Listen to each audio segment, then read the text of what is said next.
살인사건의 경우에 보통은 다음과 같은 세 가지 요소가 규명되면요, 대략적인 사건의 경위를 알 수가 있습니다. 흉기, 뭘로 사람을 죽였는가, 그리고 시체, 죽은 사람이 어디에 있는가, 세 번째가 동기입니다. 왜 죽였는가. 이 세 가지가 밝혀지면요, 범행의 대강의 윤곽이 그려지고요, 범인을 잡기에 굉장히 수월해집니다. 저는 개인적으로 이 세 가지 중에 가장 중요한 게 범행 동기라는 생각이 들어요. 사건 경위가 어땠던 간에요, 사건 발생에서는요, 이렇다 할 동기가 무조건 있기 마련이죠. 길 가다가 내 옆으로 지나가는 사람이 기분 나빠서 죽였다 한들 그것도 이유가 되는 거죠. 자, 반대로 말하자면요, 이 범행 동기가 명확하지가 않으면요, 가장 기초적인 이 사람들 간의 인과관계가 성립하지가 않아요. 그래서 사건의 전체적인 흐름 파악이 매우 어려워질 수가 있습니다. 그래서 우리가 퍼즐을 맞출 때 한 조각의 퍼즐을 제자리에 놓기 위해서는요, 그 자리에 맞지 않는 다른 여러 조각의 퍼즐 속을 헤집어야 됩니다. 그 한 조각을 찾기 위해서요. 퍼즐을 잘 맞추는 거는 사람의 능력에 따라서 차이가 있지만, 맞춰야 할 조각 자체가 없는 경우라면 원래 이 퍼즐은 어떠한 그림이었는지, 주변의 조각들은 어떤 역할을 하는지 궁금증만 남게 됩니다.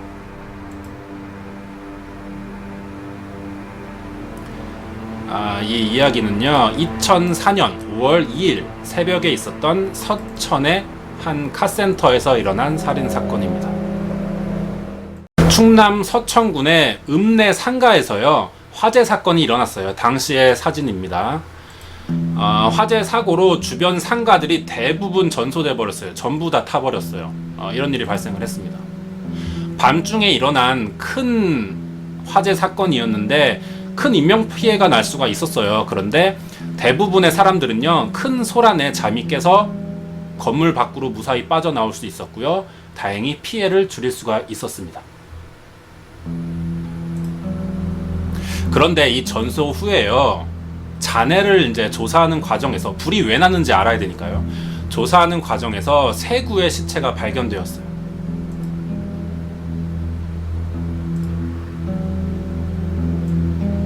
자, 이 사진이 이 상가의 구조를 대강 한번 만들어 본 사진입니다. 이 건물은요, 5개의 상가가 밀집해 있는 지역이에요. 그런 한 동이 5개의 상가로 되어 있습니다.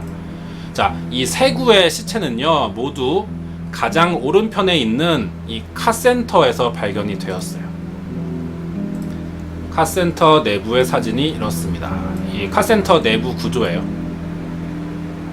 한 구는 성인 여성이었어요. 그래서 거실 겸 안방으로 쓰이는 방에서 사망을 했고요.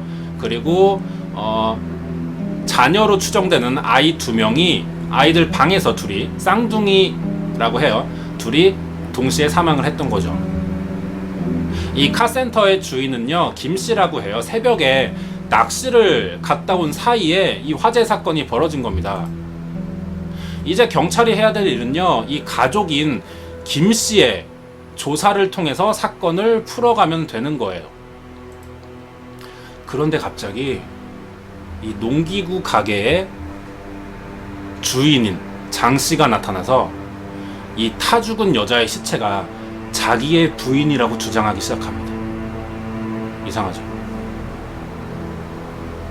김씨는 화가 났어요. 굉장히 화가 많이 났다 그래요.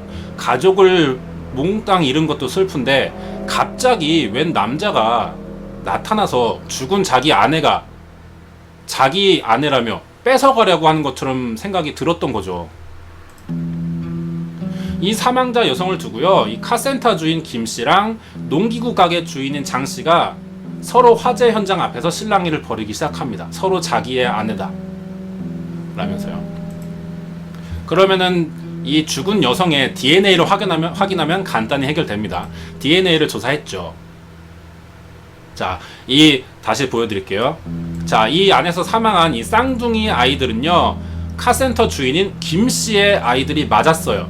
그런데 이 거실 겸 안방에서 죽은 여성은 카센터 주인 김 씨의 아내가 아니라 농기구 가게 주인 장 씨의 아내라는 겁니다.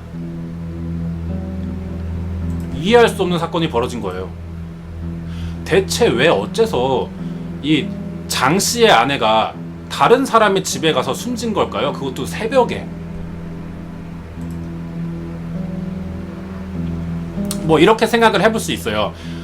농기구 가게 주인의 아내가 건물에서 불이 났어요. 카센터 안에 이웃집이니까 이웃집 아이들 지나가면서 많이 봤겠죠. 이 아이들이 남아있는 걸 확인하고 구하러 갔다가 같이 사망했을 수도 있습니다. 이렇게 추정할 수가 있죠.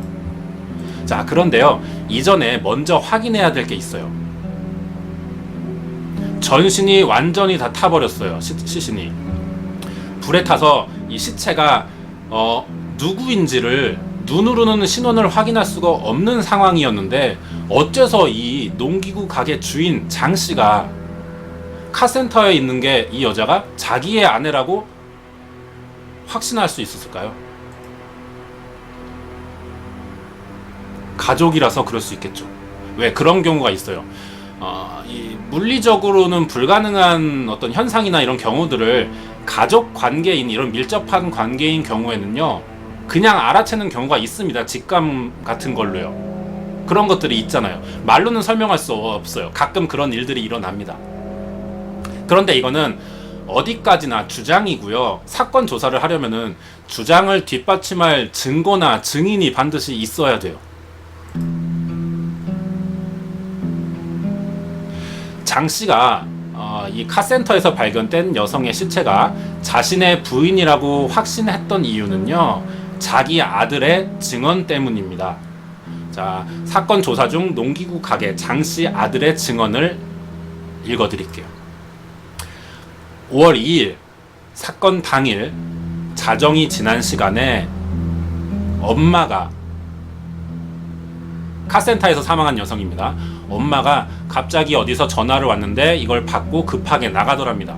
그래서 물어봤죠. 엄마 어디가 이 시간에? 물어보니까 엄마가 그랬대요.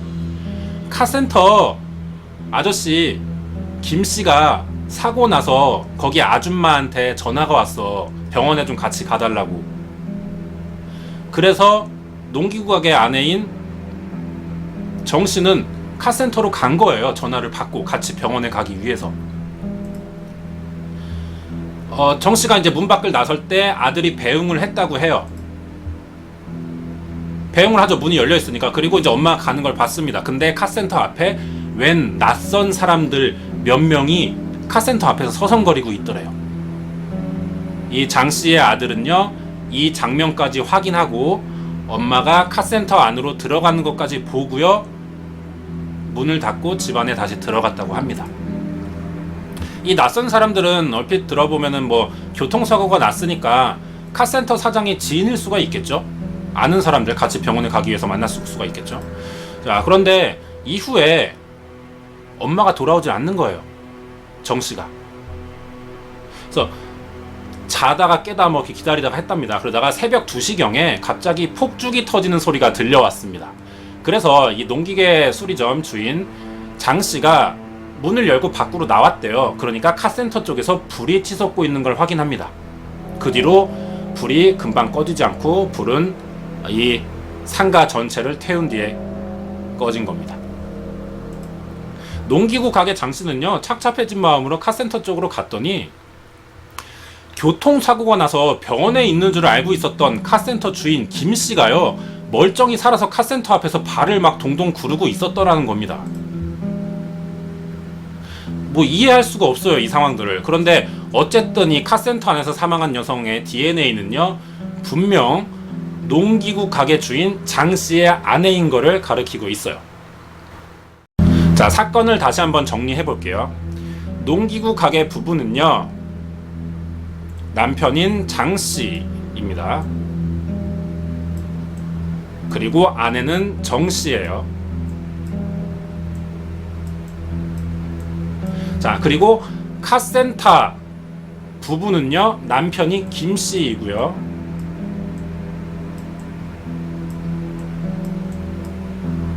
아내는 정씨입니다. 정씨라고 밝혀졌어요.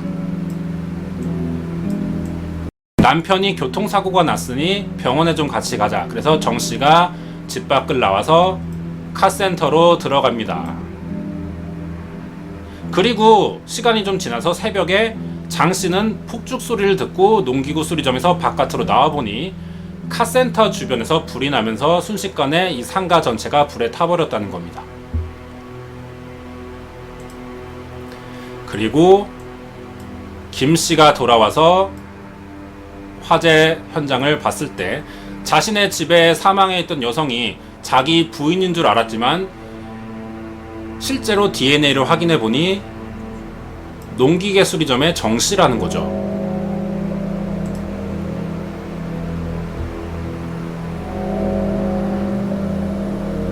그런데 화재 현장에서 보니 김씨는 교통사고를 당하지 않았었고요. 결국 강씨의 전화가 거짓말이라는 게 밝혀지는 순간인 거죠. 그러면요, 이 대체 카센터 주인의 부인인 강씨는요, 어디 간 걸까요? 어디에 있을까요? 그리고 농기구 가게 정씨의 아들이 봤다던 카센터 앞에 있는 수상한 낯선 사람들은 대체 누구일까요? 이렇게 사건이 의문 덩어리로 남아있는 상황에서요, 경찰은요, 거짓 전화를 걸었다고 추정이 되는 강씨의 행방을 찾기 위해서 사건 현장 주변을 조사하기 시작했어요. 조사를 하던 중에 그 지역 서천군의 한 주민에게 제보 전화 한 통이 경찰서로 오게 되었습니다. 전화 내용이 이래요.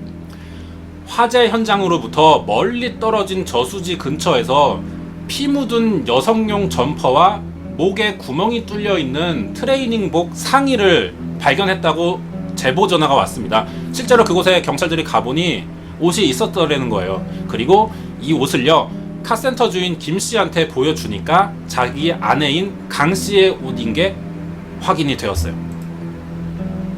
그런데요, 이 저수지, 옷이 발견되었던 저수지가요, 이 상가에서 13km나 떨어진 곳입니다. 왜 강씨의 이 피 묻은 옷은요, 13km나 떨어진 곳에 버려져 있는 걸까요?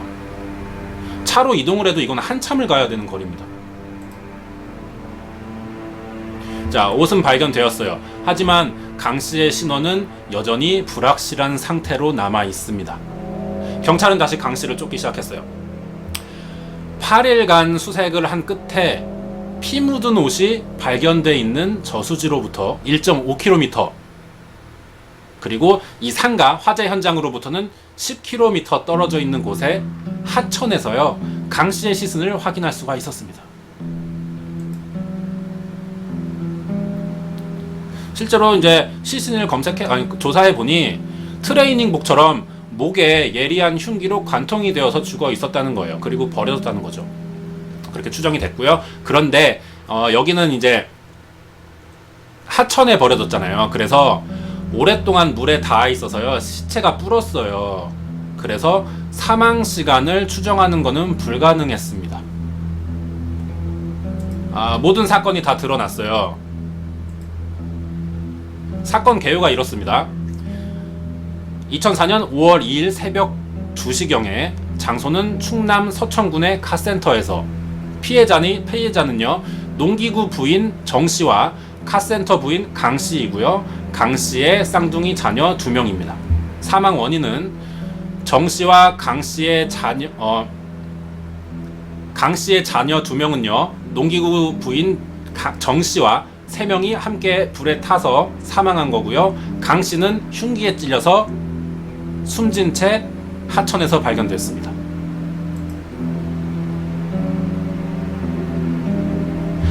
밤사이 화재가 발생했고 3명이 불에 타 숨졌고 1명은 흉기에 찔려서 숨진 채 발견된 거죠.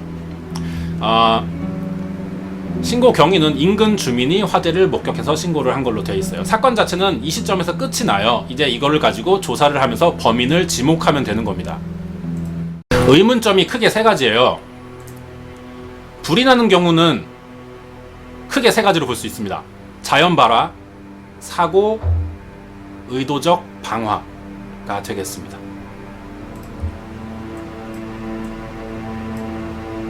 아래에 있는 사진이 그 상가가 불에 탄 사진이고요. 위에 있는 게 시체가 발견된 하천입니다.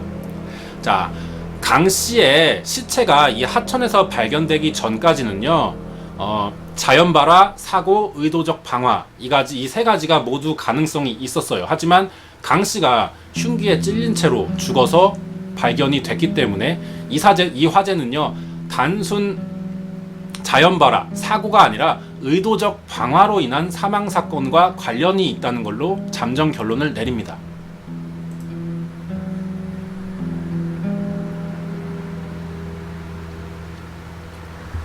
결정적인 증거가 사건 현장에서 카센터 말하는 거죠. 3명이 모두 누워있는 상태에서 불에 타 죽었다는 겁니다. 뭐 아이들은 그럴 수 있다고 쳐요. 뭐 유독가스에 중독이 돼서 질식한 상태로 죽을 수도 있으니까요. 그렇다 하더라도 이 정씨 40대 성인 여성이 화재가 난 상황에서 도망치려는 흔적이 전혀 보이지 않았다는 거는요, 분명히 이거는 어떤 이유에서든지 의식을 잃은 상태로 쓰러져 있다가 불에 타 죽었다 라고 보는 게 맞습니다. 그리고 정씨의 사체에 묻어있던 의류의 잔해에서는요, 등유 성분이 검출돼 있었어요. 그러니까 정씨가 왜 카센터에 들어갔는지는 명확하지 않지만 어쨌든 들어갔다가 어떤 일로 인해서 의식을 잃었고요, 위에는 등유가 뿌려졌고 불이 붙어서 화재가 났다는 겁니다.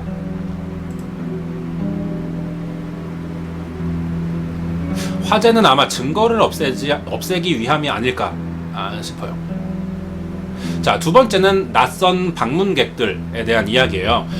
농기구 정씨의 아들은요, 아까 증언을 했었죠. 자정 근처에 자기 엄마 정씨가 카센터로 향하는 거를 배웅하면서 카센터 앞에서 몇 명의 낯선 사람들이 있다는 걸 증언했어요. 그리고 2시간 뒤에 강씨는 사라졌고 정씨는 누운 채로 카센터에서 불이 나서 사망했던 겁니다. 이 과정에서 어떤 일이 발생했던지요, 그 낯선 방문객들은요, 무조건 사건과 어떤 식으로든 밀접한 관계가 있는 게 확실해요. 사건 현장에서 이 사진이 발견됐어요. 이거는 그것이 알고 싶다에 방영됐던 내용이라서요, 그 방송 화면을 캡처해 왔습니다. 버클이에요. 벨트 앞부분, 가운데 부분. 무궁화와 태극기 문양이 새겨져 있어요. 주변에서 쉽게 볼 수 있는 물건이 아닙니다. 저 위에 있는 사진이 사건 현장에 있는 거를 찍은 거고요. 이거랑 똑같은 물건은 무엇일까 하고 찾아보니까 이 아래에 있는 금색 버클이라는 겁니다. 정씨의 사체 부근에 떨어져 있었대요. 그래서 이것들을 보니까 정씨가 정신을 잃기 직전에 범인에게서 저항하다가 범인이 떨어뜨렸을 가능성이 있는 걸로 보고 있습니다. 경찰은 이 버클을 조사해야죠. 어디서 만들어졌는지를 조사를 했는데요, 만들어졌는지는 굉장히 오래되었고요, 쉽게 보이지 않는 물건이래요. 그런 점이기 때문에 이제 결정적인 단서는 확인할 수 없었어요. 대신에 우리가 이 무늬를 보면은 대충 어떤 류의 사람들이 사용할 것 같아요. 이 무궁화와 태극기가 그려져 있는 이 버클 벨트요.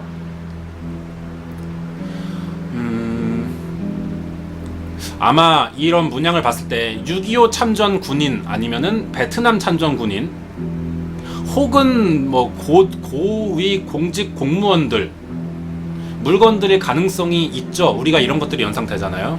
그래서 이런 가능성을 두고 조사를 해봤지만 이런 버클은 동종 직종에 있는 사람들이 봤을 때 들어본 적이 없는 거라는 겁니다. 결국 결정적인 증거는요, 농기구 아들의 증언뿐이에요. 유일하게 그날 낯선 방문객들을 목격한 사람입니다. 이 아들의 증거가 유력한 이유는요, 카센터의 바로 옆에 있는 카 오디오, 아까 보셨죠, 사진에서요? 그 카 오디오점에서 일하던 사람의 증언 때문이에요. 불이 나기 전에 누군가가 카센터의 문을 거칠게 여는 소리가 들렸답니다. 그럼 누군가가 카센터를 방문했다는 것이 확실한 거죠. 그리고 아마 그들은요, 농기구 가게의 아들이 본 낯선 방문객들일 가능성이 매우 큽니다. 자, 한 가지 더 있어요. 아까 말했던 카센터 주인인 김 씨가요, 교통사고가 났다라고 하는 전화, 이건 거짓말로 드러났어요. 근데 이게 누가 꾸며낸 거짓말이라는 거죠. 거짓말이라는 거죠. 전화를 걸었던 강 씨가 정 씨에게 거짓말을 한 거였을 수도 있고요. 또는 이 강 씨가 카센터에서 둘이 만나는 이유를 다른 사람들에게 알리기 싫어서 거짓말로 둘러대서 불러냈을 수도 있습니다. 이것을 조사하던 경찰은요, 인근 주민에 의해서 강 씨가 전화를 한 번 잘못 걸었다는 사실이 드러났어요. 서천군 주민 한 명이 당시 사건 당일에요, 자정쯤에 강 씨에게 걸려온 전화를 받았었대요. 그래서 강 씨가 물어봤답니다. 정신의 집이 아닌가요? 라고 얘기를 했대요. 그 얘기를 들었답니다. 그런데 전화기 너머로 들려오는 목소리도 같이 들었다고 해요. 잘못 걸었다, 끊어라. 제보자는요, 전화를 건 사람의 목소리가 40대 여성의 목소리라고 증언을 했대요. 강 씨가 유력하죠, 이 전화는. 그런데 잠깐 그 주변에서 여러 명이 소근거리는 목소리를 들었는데, 이게 농기구 가게 아들이 증언했던 낯선 방문객이 4명 정도 되었다는 증언이랑도 일치합니다. 그럼 이렇게 정리할 수 있죠. 뭐 어떤 일이 생겨서 그 카센터 앞에 낯선 방문객 4명이 왔고요. 그 사람은 강 씨랑 어떻게든 아는 인물입니다. 강 씨는 이 낯선 방문객 4명에게 어딘가 정 씨를 불러내라라는 전화를 걸었던 거죠. 낯선 방문객의 말을 따라서요. 경찰은 낯선 방문객들 중 2명의 얼굴을 자세히 봤다는 아들의 증언을 토대로요, 최면 수사를 통해서 몽타주를 작성했어요. 그리고 여러 가지 단서들을 발견했습니다. 몽타주 사진이에요. 실제 이 사건의 범인으로 추정되는 낯선 방문객의 몽타주입니다. 자, 6명이죠. 그런데 이 남성 넷이 1명이고요. 아래에 있는 여성 2명이 같은 인물입니다. 2명의 사람이에요. 아들이 자세히 봤다고 한 2명. 그러니까 외형을 바꿨을 때 이렇지 않을까 하고 예상해서 그린 그림입니다. 2명을 그린 거예요. 남자 1명, 여자 1명이요. 최면 수사를 통해서 기억해낸 정보가 다음과 같습니다. 4명이었던 것 같다. 2명은 양복 정장 차림이었다. 그중 1명은 40대 여성이고 다른 1명은 50대 여성인데 남자는 머리숱이 적었답니다. 이 4명은요, 2명이 말다툼을 하고 있었고 나머지 2명은 이들을 말리고 있었다라고 합니다. 경찰들은 그래서 이제 몽타주를 그려서요, 배부했어요. 범인을 수소문해야 되니까요. 현재 12년이 지난 현재까지 이 낯선 방문객이 누구인지 어떠한 단서도 아직은 발견되지 않았습니다. 3번째 의심이 가는 점입니다. 사건을 주시하면서 가장 궁금했던 건요, 범인의 신변, 물론 궁금하지만 이 신변보다는요, 사건이 어떻게 일어났는지에 대한 거예요. 왜 범인은 이 상가 한 동 전체를 모두 태우면서 어린 아이들까지 죽이고요, 강 씨를 10km나 떨어진 오지에 버려야 될 필요가 있었을까요? 강 씨의 시체를 하천에서 발견하고 난 뒤에요, 수사가 계속되던 중에 경찰과 기자에게 정체불명의 편지가 한 통 도착합니다.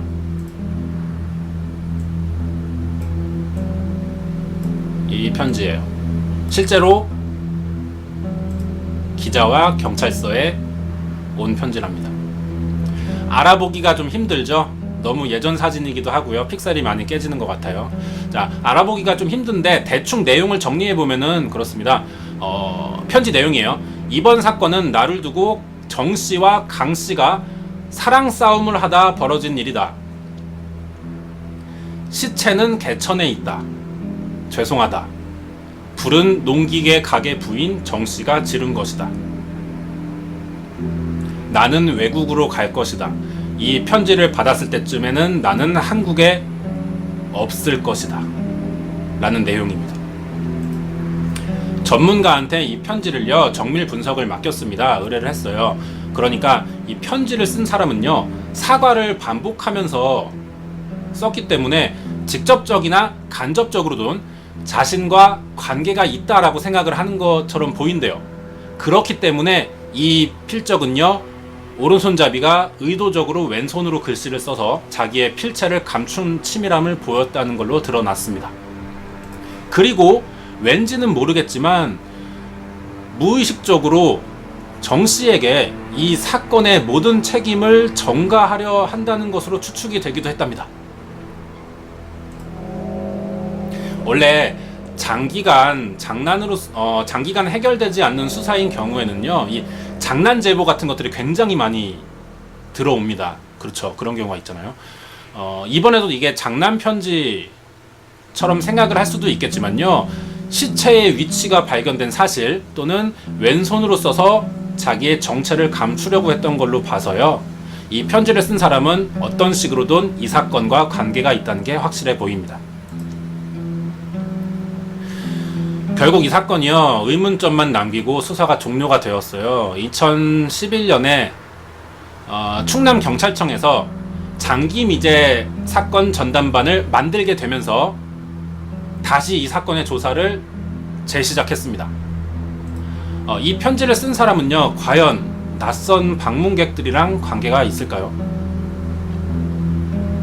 혹시 이 편지를 쓴 사람이 이 몽타주의 사람은 아닐까요? 충남 서천에서 벌어진 카센터 살인사건의 내용은 여기까지입니다.